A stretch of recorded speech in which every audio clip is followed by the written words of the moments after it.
World History of Christianity, Chapter 6, Part 1. Chapter 6 is Africa by Kevin Ward. Three major religious traditions flourish in Africa: Islam, Christianity, and African traditional religion. In contrast to the indigenous character of the traditional religion or religions, since this is a diverse phenomenon, and the inculturated nature of Islam, African Christianity has often been presented as alien to the continent, the religion of the West of European missionaries. And yet, Christianity has strong claims to be reckoned the oldest of the three traditions, with a continuous history on the continent of nearly 2,000 years. Moreover, Lamine Sanneh, the West African historian and theologian, sees Christianity in modern Africa as above all a movement of affirmation and preservation of local culture. This may seem a surprising assertion, given the widely held view of missionary Christianity as the despiser and destroyer of the African cultural heritage. Yet, says Sanneh, the paramount emphasis on translating the Bible into the mother tongue has in fact served to enhance African culture in its particularity and diversity, whatever the motives and intentions of the missionaries. In doing so, missionaries gave local people a standard by which to question claims of Western cultural superiority, and it does not matter whether that was the result of a conscious decision by the missionaries or the perception of Africans as receivers and adapters. Whatever linguistic distortions, compromises, egregious inventions, and other forms of invasive interference missionaries may have introduced, the shift into the vernacular paradigm in the long run, if not immediately, would excite local ambition and fuel national feeling. In this respect, the scriptures are unlike Plato or Milton, for they are preserved in a community of memory and observance, so that in their translated form they continue to speak authoritatively to transmitter and recipient alike. The emphasis on the vernacular in evangelism and worship as well as in transmitting the faith is complemented, especially in the growing urban areas, by the importance of lingua francas, Swahili or Lingala, Amharinia or Hausa, not to mention Afrikaans, languages which have wide currency in regional communication. At an even wider level, Africans have made their own the languages of world communication, notably French and English, Arabic, and Portuguese. In the 21st century, as the numerical preponderance and dynamic of Christianity continues to shift from Europe and North America, it has been estimated that Africa will contain more Christians than any other continent, and this ability to express Christianity both locally and on an international global level will be crucial. Egypt, North Africa, Nubia, and Islam. The interplay between local and metropolitan has not only been a feature of the modern history of Christianity and Africa, it is also an important feature in understanding the early period of African Christianity in the first 600 years of the Christian era. Christianity spread along the Mediterranean coast of North Africa, taking advantage of the Pax Romana. Finding Greek and Latin already established as the languages of trade and the army, of administration and learning, the Christian message expressed itself on African soil through these languages: the Greek of the Origen, Athanasius, and Cyril in Egypt, the Latin of Tertullian, Cyprian, and Augustine in North Africa, as well as the dissident traditions of Arius, Greek, and Donatus, Latin. But Christianity was never simply the religion of empire. The witness of the martyrs in the first centuries shows that African Christians could stubbornly and courageously resist the civil power. And from early in its history, Christianity in Africa began to be articulated in vernaculars. In Egypt, the flourishing of the monastic movement was important in enabling Christian piety and theology to be expressed in terms of Coptic culture. St. Antony himself knew no Greek. One of the fruits of Athanasius's life of Antony was to emphasize the common concerns of both Greek and Coptic in the upholding of Christian orthodoxy. As far as Christianity was concerned, the next centuries were disastrous. With the capture of Alexandria by the Islamic armies in 641 CE, Islam spread over North Africa even more rapidly and deeply than had Christianity some 500 years earlier. Islam took over the inheritance of the collapsed Roman Empire, imposing a new metropolitan language, Arabic, for the Greek and Latin of the Romans, and replacing what had become the imperial religion, Christianity, by a new religion of empire, Islam. The unity and moral fervor of a pristine Islam, in stark contrast to what appeared to be a fractious and worldly Christianity, may have some explanatory value for the success of Islam. Certainly the fact that Christianity in Africa so decisively collapsed in the face of Islam poses difficult historical and theological problems for Christianity in general and African Christianity in particular. It is tempting, but probably mistaken, to look for explanations in the area of African Christianity's supposed lack of indigenous roots. And yet, as far as the language question is concerned, Islam's relationship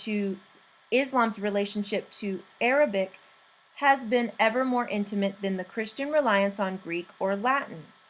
It was not that Christianity had failed to incorporate itself into local culture and Islam succeeded in this, but rather that world religions, as opposed to local traditional cults, were seen as being inextricably bound up with a universal civilization.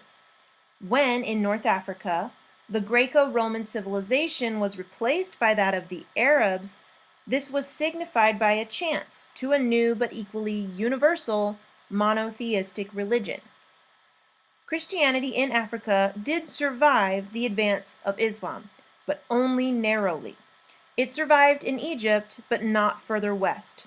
Could this really be because of the higher quality of the church over which Bishop Cyril had presided in Alexandria, as compared to Bishop Augustine's church in Numidia and Carthage? Perhaps a more useful explanation lies in the contrasting nature of the conquest in Egypt and in North Africa.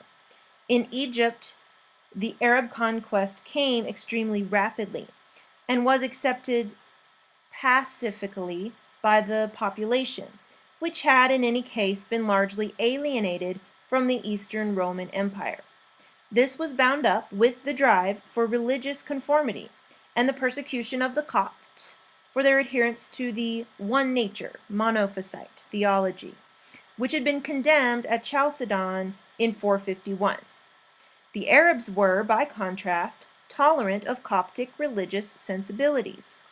The Eastern Empire had always been more diverse and heterogeneous, not least in the variety of its Christian expressions based on Antioch, Alexandria, or Constantinople, and divided in terms of Christology into Melkite, the king's faction, i.e. the emperor's Chalcedonian party, Nestorian or Jacobite.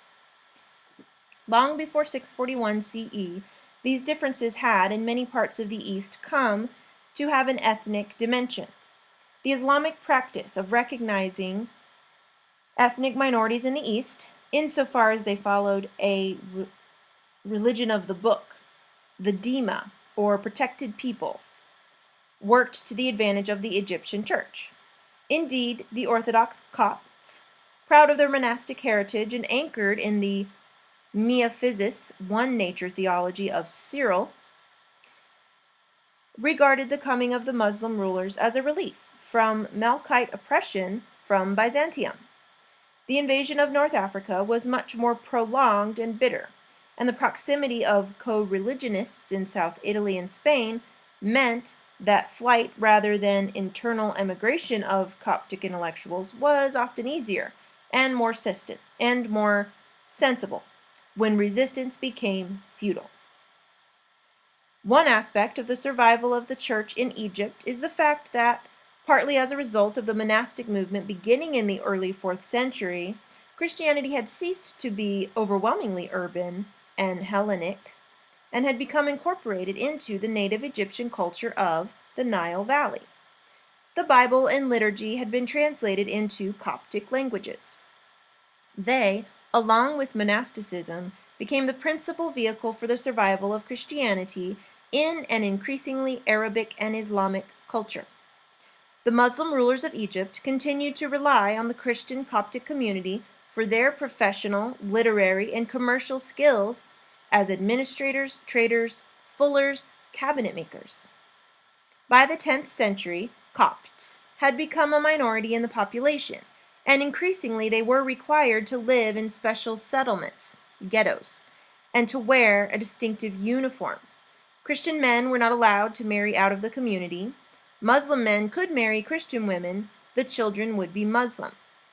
Active evangelism by Christians was prohibited, and there were incentives, notably relief from the burden of a discriminatory tax system for Christians who converted to Islam.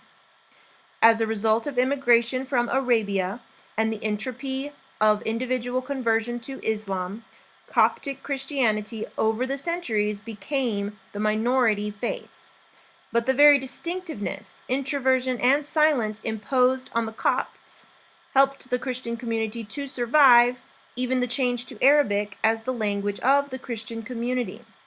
Coptic continued as the liturgical and biblical language.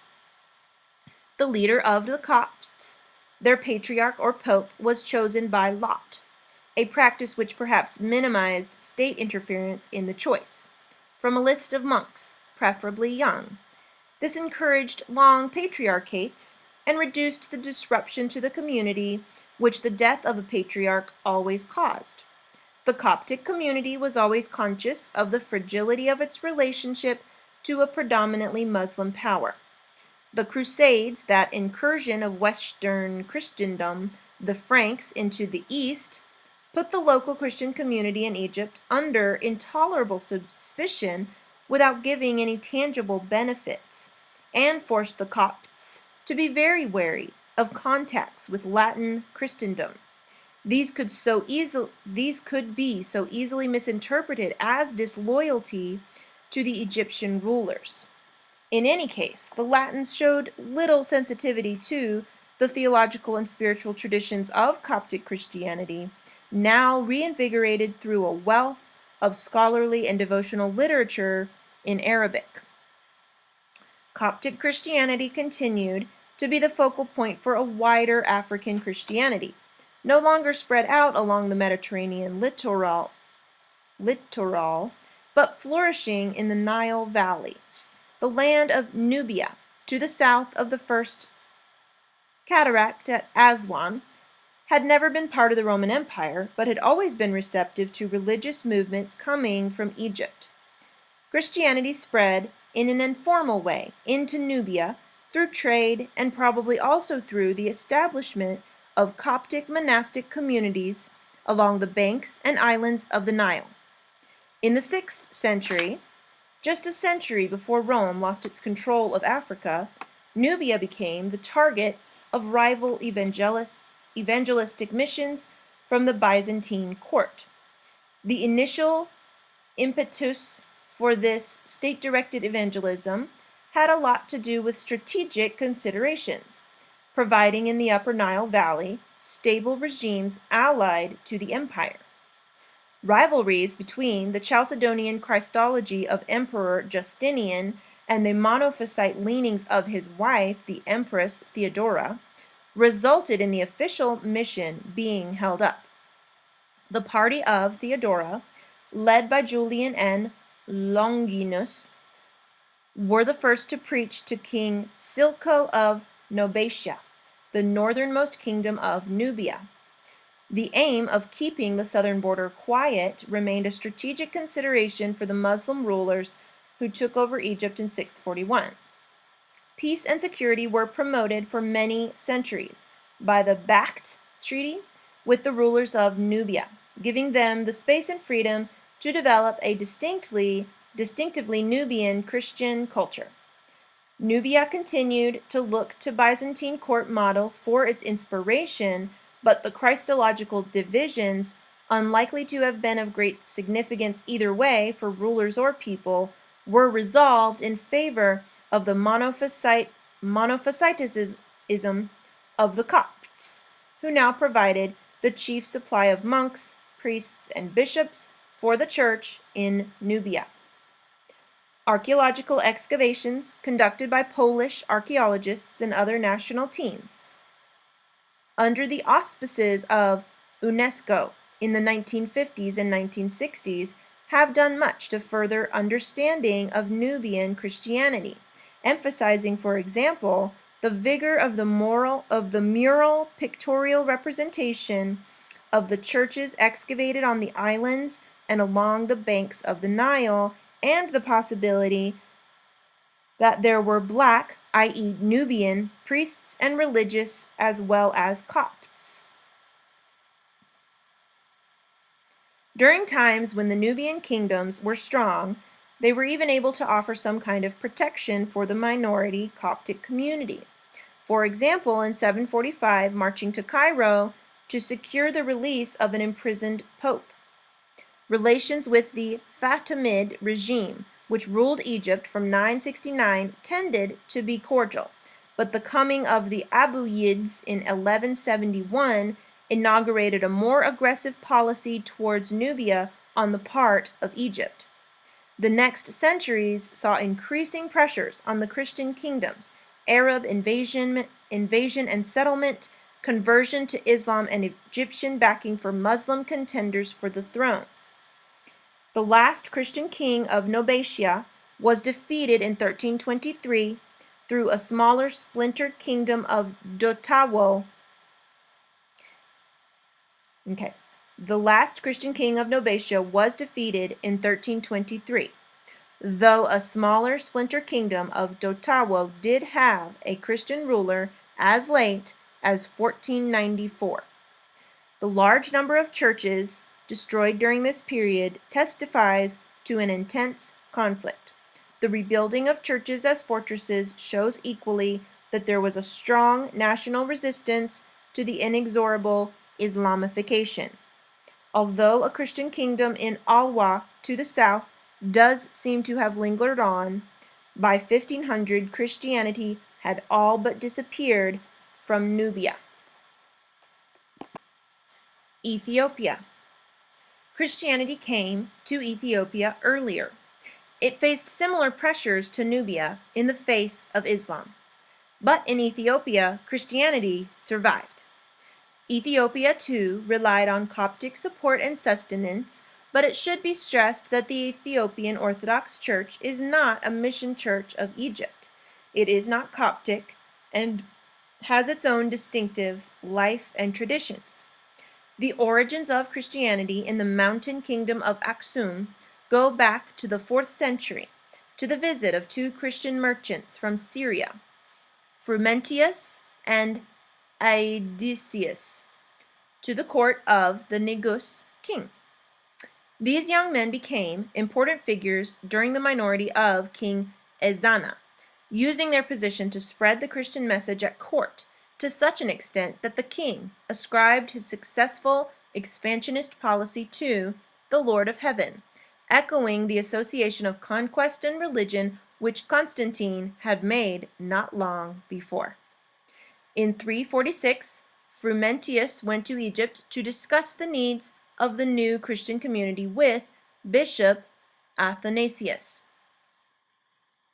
He found himself consecrated as the first bishop, Abuna, of the Ethiopian Church, and became known as Abba Salama. In the succeeding centuries, monks from both Syria and Egypt played a large part in spreading the gospel into the surrounding countryside of Aksum and, as in Egypt and Nubia, making the monastery basic to the health of the Ethiopian church. Even more crucial was the support of the rulers and the close identification between church and monarchy and the Amharic culture. One of the unique features of Ethiopian Christianity is its sense of identity with the Jewish heritage of Christianity.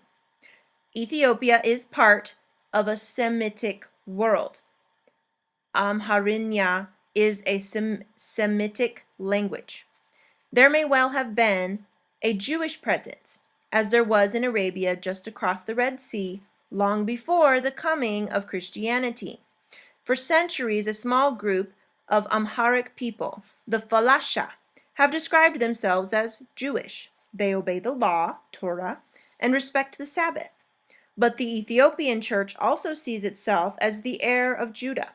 The greatest of the Zagwe kings, Lalibela, returned from pilgrimage to Jerusalem, determined to recreate a Zion in Ethiopia.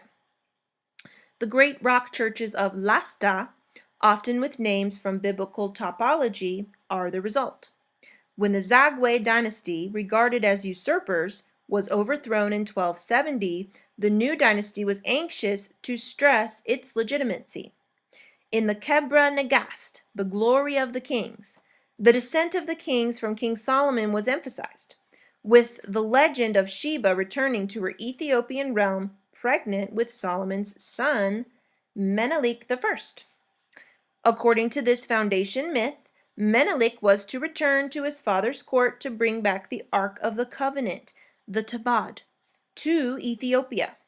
Replicas of the Ark are placed at the center of all new churches in Ethiopia, and the churches themselves are designed on an idealized plan of Solomon's temple in Jerusalem. Kebra Nagast was translated into Ge'ez from Arabic in the reign of Amda Sion, 1314 through 44, whose glorious reign is remembered as the time when the boundaries of the Christian kingdom expanded as never before, through military conquest followed by a process of Christianization and acculturation. Yet the king himself was subject to criticism by the monks for his failure personally to exemplify Christian values. Strong rulers like Amda Sion and, in the next century, Zara Yaakov, 1434 through 68, were successful in forging a strong sense of nationhood. But the variety of peoples incorporated into the empire, for example, the disparate Oromo people to the south, as well as the mountainous terrain, meant that this unity was always very fragile, and centrifugal forces correspondingly powerful. This was true of the church too. The Abuna continued to be called from Egypt, in a process which required delicate negotiations with the Muslim authorities in Cairo. He arrived as a complete stranger to Ethiopia, the upholder of orthodoxy, but inevitably circumscribed in his practical power and influence. This tended to be exercised by the monasteries around the capital in Shoa. The center of power in Ethiopia had gradually moved southwards, one of whose abbots, Takla Haymanot, of the monastery of Dabra Libanos, was regarded as having played an important part in the restoration of the dynasty. The abbot became an important official at court. Known as the Echaj, he was appointed by the crown and responsible for the practical management of the affairs of the church. But to many of the more ancient monasteries in the northern heartlands of the kingdom, this alliance between monarchy, Abuna, and Echaj often represented a falling away from the ancient traditions of the church. One conflict crystallized these different perceptions: the question of the observance of the Sabbath. The northern monasteries, grouped round the figure of Abbot Iwasteriwos, conservatively defended the Jewish traditions of the church and emphasized Sabbath observance as opposed to Sunday observance, which the Iwasterians claimed was an innovation of the Abuna and the Copts. Eventually, a modus vivendi was reached at the Council of Mitmach, 1450, in which both Sabbaths were honored. By this time, the church, and monasteries in particular, had become great landowners, responsible for tax collection and assuming a considerable burden of administration on behalf of the state. The Christian kingdom of the highlands was by now surrounded by Islamic peoples. There is another important foundation myth in Ethiopia which is used to explain the comparatively good relations between the Christian kingdom and Islam. It relates to the refuge afforded the companions of the Prophet Muhammad when they fled from persecution in Mecca before the Hegira. This act of hospitality established a cordiality which subsisted for many centuries. Islam penetrated the highlands, and Muslims became an important minority, including a large merchant community of Amharic speakers. It was in the 16th century that this mutual acceptance was disrupted by the violent incursions of the Muslim general nicknamed Gran the Left-Handed. Between 1529 and 1543, Gran ravaged and devastated the whole of the Christian highlands, destroying churches and monasteries. Ethiopia sought assistance from Portugal, an intervention which may well have been decisive for the survival of the Christian kingdom, and which certainly opened up the way for greater contact with European Christianity. The Spanish Jesuit Father Paez, after being captured by pirates and forced to work for a number of years as a galley slave, eventually arrived in Ethiopia in 1603. His generous and sympathetic approach resulted in an interest in Catholicism on the part of the emperor, which may well have been prompted by an appreciation of the greater potential assistance which Rome could offer Ethiopia in comparison with a weakened and beleaguered Coptic Christianity, and the crisis provoked by this unprecedented challenge from Islam. The alliance led to the appointment of another Jesuit, this time a Portuguese, Alphonsus Mendes, as the first non-Egyptian Abuna since Frumentius. But the resentment already invoked by these breaks with tradition was exacerbated by the complete insensitivity with which Mendes tried to reform the Ethiopian church to bring it into line with Roman Catholic theology and practice. He insisted on rebaptism of lay people, the reordination of clergy, the reconsecration of churches, a program extraordinary in its arrogance, and one which almost immediately proved self-defeating. The civil war which ensued resulted in the abdication of Susenyos in favor of his son Fasciladas, who in 1632 formally dissolved the union with Rome and expelled the Jesuits. It left a legacy of bitterness against outside intrusion in the life of the Ethiopian church, and a fragmented church often bitterly quarreling about Christological dogma, quarrels which may have had their roots in Catholic attempts to introduce duophysite notions into the church. The disputes also reflected the wider fragmentation of Ethiopian society between the 17th and 19th centuries, as the emperor was reduced to political impotence in the face of regional barons. The fascination of Ethiopian Christianity lies in its development of a coherent and distinctive form of the faith, built on its own traditions and, for the first time in Africa, to a large extent independent from Hellenic or Roman models, though the Eucharistic liturgy was shaped by Alexandrian traditions. It was a Christian culture, strongly integrated into African life and ideas of kingship, combined with a vigorous local presence based on a peasant priesthood, hereditary families which had rights to church land and tithes. Monasticism was crucial in supplying the learning and scholarship which the largely uneducated deacons and priests could not provide. Vital for the life of the local parish were the dabtara, the lay cantors responsible for intoning the divine service based on a musical system of chants of great antiquity. Dabtara had a rigorous musical training and could be much better educated people than the village priest. They often combined these skills with a reputation as healers. Christianity became part of the very fabric of peasant life in Ethiopia, incorporating traditional views of the spirit world without the sense of conflict which was to be such a feature of 19th and 20th century mission Christianity.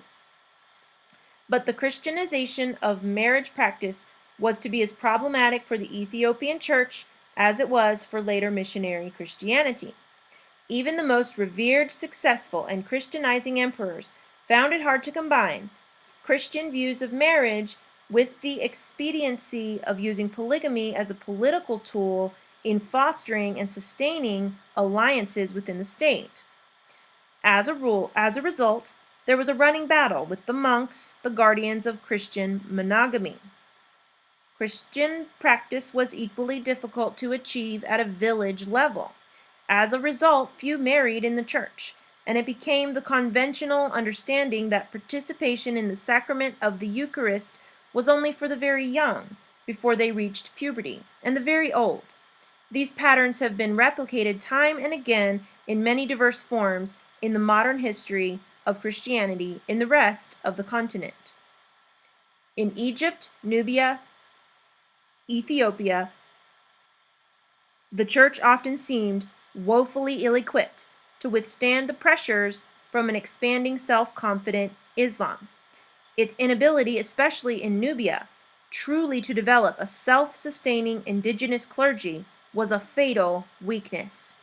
The development of viable local forms of episcopacy are crucial to this process, and even Ethiopia failed adequately to deal with this issue, to its detriment in both the Sabbatarian conflicts and the encounter with Catholicism. That Christianity did survive at all anywhere in Africa in the face of Islam is perhaps as remarkable as its catastrophic decline.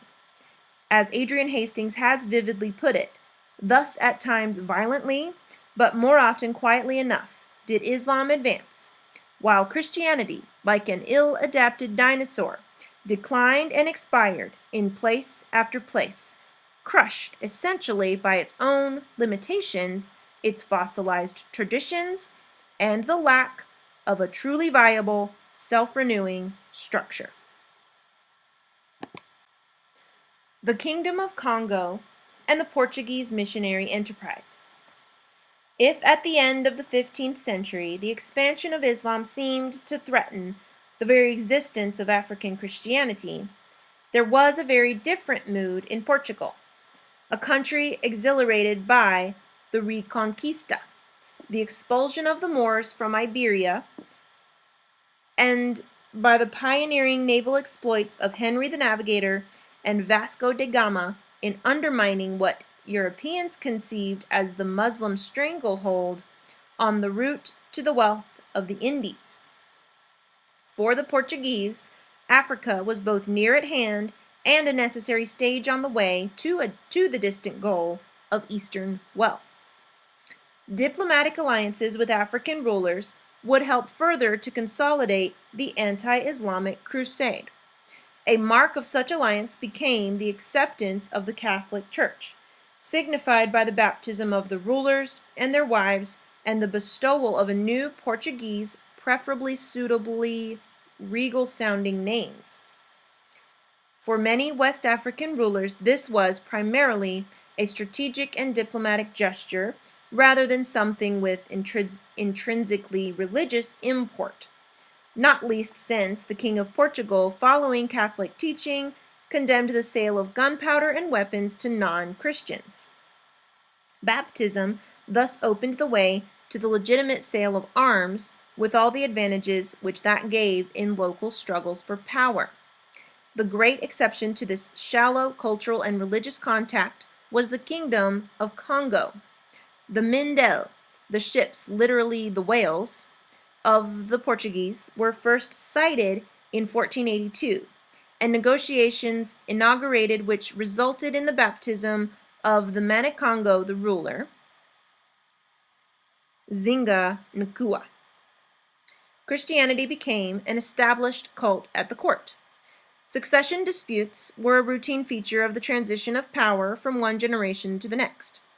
Now this took the form of a battle between traditionalist and Christian factions. The baptized son, Afonso, defeated his pagan brother and began a reign of nearly 40 years, 1506 to 1543. What distinguished these events from similar encounters on the west coast of Africa over the previous 50 years was that Afonso worked actively and assiduously to build a Christian kingdom in Congo through the establishment of a strong Christian cult at court. The Regimento Agreement of 1512 envisaged an ongoing alliance with Portugal, involving trade and a program of Portuguese acculturation promoted by the clergy, missionary, mixed race, and African. Afonso's son, Dom Henrique, was sent to Portugal for education and returned to Congo, having been ordained as Bishop of Utica and Vicar Apostolic of the Congo. But much of the optimism of this project was undermined by the increasingly exploitative nature of the commercial relationship between Portugal and Congo, the depredations of the slave trade on the life of the country, the arrogance and insensitivity of Europeans in the face of the genuine attempts of Africans to incorporate Lusitian culture. The Portuguese clung tenaciously to the Padroado, the concession from the Pope that the Portuguese crown would have rights of patronage and appointment to high office in the church overseas, from China to Brazil, long after they had declined as a European power and were unable effectively to utilize the privilege for the well-being of the Catholic Church. Congo was the victim of Padroado and the mentality it engendered. On Henrique's premature death, there was no attempt to repeat the experiment of an African bishop. In the first flush of enthusiasm for the benefits of Portuguese and Christian civilization, Mbanza, Congo, the capital city, had been named Sao Salvador. Briefly at the end of the 16th century, it became an episcopal center with a missionary bishop, but this was subsequently moved to the Portuguese colony of Luanda. Portugal proved unable to provide a reliable, regular supply of secular clergy or members of missionary orders, but it was zealous in keeping out missionaries of other nations. It was only in 1645, taking advantage of the temporary eclipse of Portuguese power in the region to the Dutch, that Italian Capuchin friars sent by propaganda were able to begin work. They were enthusiastically welcomed by the Manicongo, Garcia II. Under Capuchin inspiration, Christianity further expanded into the countryside.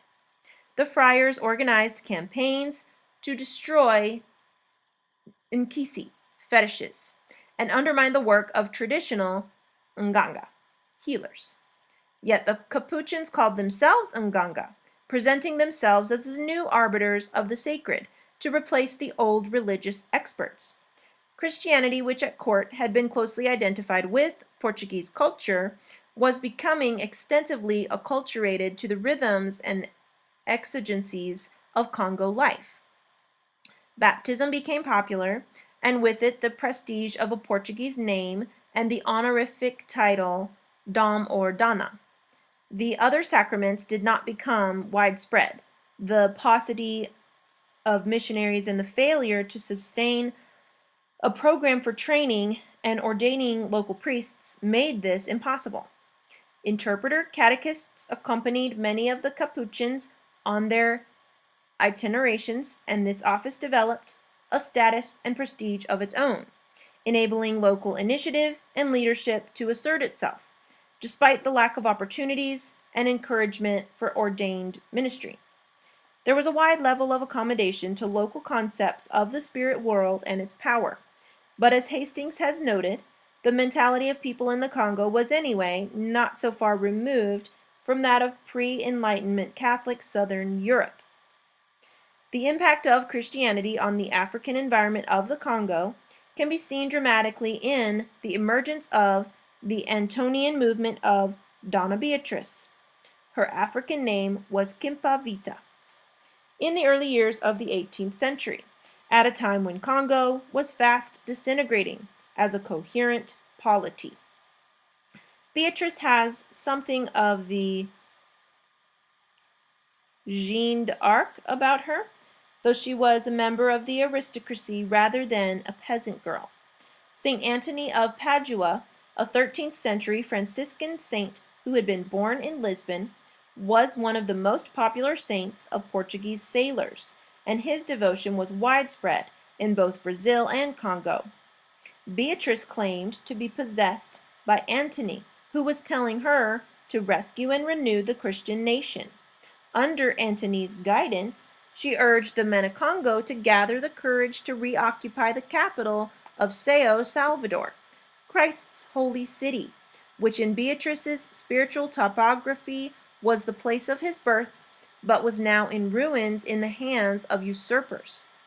But as her campaign gathered momentum and became a popular movement, the Capuchins began to be anxious about the heterodox implications of much of what she was doing, not least her attack on fetishes, since she began to include even crucifixes in this category. The fact that she appointed a male assistant called St. John, her guardian angel, by whom she became pregnant, seemed further to discredit her message in Capuchin eyes. They persuaded the authorities to arrest her, and she and her partner were burnt as heretics in 1706. The momentum of national rejuvenation was sustained for a time. In 1709, Pedro IV the Pacific did succeed in reoccupying Sao Salvador, but there was no real revival of an extensive Congo kingdom, which continued to disintegrate along with the organized life of the Catholic Church. By the 19th century, there was little left in terms of an institutional church, ordained ministry, and doctrinal coherence of what had once been a hopeful establishment of the Christian church in tropical Africa. Portuguese Christian influence continued in the enclave of Luanda, a center for the Atlantic slave trade, and on the great latifundia of the Nambisi Valley, the Prazos, where Portuguese and mixed-race plantation owners increasingly adopted the African mentalities and worldview of the area, with the rites and doctrines of Catholicism performing an altogether peripheral role, a reverse acculturation. Portugal, for its part, was no longer able to provide the resources of personnel or the conviction of spirit to fulfill much of a role in the evangelization of Africa. In the Zambesi, the most active missionary work was undertaken on Prazos run by Dominicans and Jesuits, whose origins were often Spanish or Italian rather than Portuguese. The revival of mission in the 19th century. West Africa. For 3.5 centuries, the major contact between Europe and Africa was the slave trade.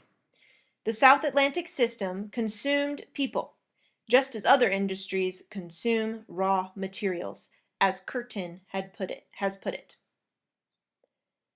Such a dehumanizing commerce was hardly conducive to cultural, let alone religious exchange, as the abolitionists well recognized. Estimates of the number thus exported to the New World between 1500 and 1870 vary from Walter Rodney's 15 million to Philip Curtin's 9 million. These figures relate to those who arrived alive in the Americas and do not try to calculate the overall cost in human lives. The Portuguese were the major carriers in the 16th century, to be replaced by the Dutch in the 17th, and the British and French in the 18th. The British and the French were subsequently to become the most enthusiastic missionaries to West Africa in the 19th century. Meanwhile, until the 1860s, the trade itself continued at a high level, with the Americans and Brazilians as major traders. The Society of Friends was the first group of Christians to express the incompatibility of the trade with a Christian view of humanity. At the end of the 18th century, the evangelical awakening in Britain created a climate of opinion increasingly hostile to the slave trade. At a time when the restrictive mercantilism, which the Atlantic trade represented, was seen as inhibiting the development of the free trade and economic liberalism so cogently advocated by Adam Smith. An optimism about the benign worldwide consequences of the diffusion of capitalism was paralleled by a strong sense that now was the God-given opportunity to spread the beneficent message of the gospel. The moral activism of the evangelical movement expressed itself in the creation of voluntary missionary societies, felt to be a much more effective and appropriate instrument of evangelism than the state-sponsored missions embodied in the Portuguese padroado system or the British and Dutch trading company chaplains. The fact that abolitionism and the associated missionary movement were from the first British meant that it was Protestant evangelicalism which pioneered the renewed missionary thrust into sub-Saharan Africa. Mission work in the Roman Catholic Church had certainly striven hard to free itself from an exclusive reliance on state patronage, especially after the creation of the Roman Congregation of Propaganda Fide in 1622. But Catholicism was at a low ebb in 1800. The Society of Jesus, hitherto the most efficient missionary order, had been dissolved. The Church as an institution was severely undermined throughout Europe by the French Revolution. It was only after the defeat of Napoleon that Catholicism was able to recreate the morale and the structures which would enable it to grasp the new opportunities presented throughout the world. The state, even where Catholic regimes survived or were restored, could not be relied on to organize mission. Catholic revival sprang from the life of the Church itself, both at the center and in the parishes, from the Vatican and from the faithful. In Rome, the Congregation of Propaganda was revived in 1817, and Pope Gregory XVI, 1831 through 46, made it an important task of his papacy to promote missions. In France, there was also a new enthusiasm for voluntary effort. The mid-19th century saw the creation or renewal of orders with a specific African focus. The Holy Ghost Fathers, the Society for African Missions, the White Fathers, the Verona Fathers. This was combined with a new popular interest at parochial level, fostered and directed by agencies such as the Lyons-based Association for the Propagation of the Faith. But the Catholics were a generation behind the Protestants as far as the renewed missionary interest in Africa was concerned. One of the unintended consequences of the slave trade was the creation of the Black Atlantic, a phrase used by Paul Gilroy to describe the importance of a new cultural diaspora formed by people of African descent stretching from Africa to the Americas and Europe. One of the first representatives of this tradition to receive fame and recognition was Olaudah Equiano, captured as a 10-year-old from his Igbo homeland in West Africa and enslaved in the West Indies. He spent a number of years as a sailor before settling in England as a free man. He became active in the abolitionist cause. His book, The Interesting Narrative of the Life of Olaudah Equiano, 1789, was a powerful abolitionist tract, as well as a testimony to Christian evangelical experience. The first obvious impact of this British interest in Africa was a rather ambiguous one: the creation of a colony of freedom, Sierra Leone. Insofar as it was a way of solving the London black problem by dumping urbanized black people in an inhospitable tropical rural slum, it was regarded with suspicion by Africans in Britain. Its faltering existence was only given any real viability by the abolition of the British slave trade in 1807 and the establishment of a British squadron off the coast of West Africa to enforce compliance on reluctant European powers, who, as part of Napoleon's continental system, were at war with Britain at the time. Freetown became the place where recently enslaved Africans who had never crossed the Atlantic were landed back in Africa. They were called recaptives. The majority were Yoruba in origin, nicknamed Aku in Sierra Leone. The Anglican Church Missionary Society, CMS, and the Methodist Wesleyan Missionary Society were chiefly involved in building up a new Christian society in Freetown. Parishes, which had both civil and pastoral status, had names like Wilberforce and Waterloo, and social life was based on the solid institutions of church and chapel and school by the end of the 19th century, often mirroring the social and religious sectarianism which this entailed in England. There was an aspiration shared by missionaries and Creoles, as the freed slaves and their descendants came to be called, that there could be a thoroughgoing educative process whose aim was to create African Englishmen. Someone like the Creole lawyer Sir Samuel Lewis, 1843 to 1903, is the epitome of this. His career provides an outstanding example of an African's successful response to the culture of Western Europe.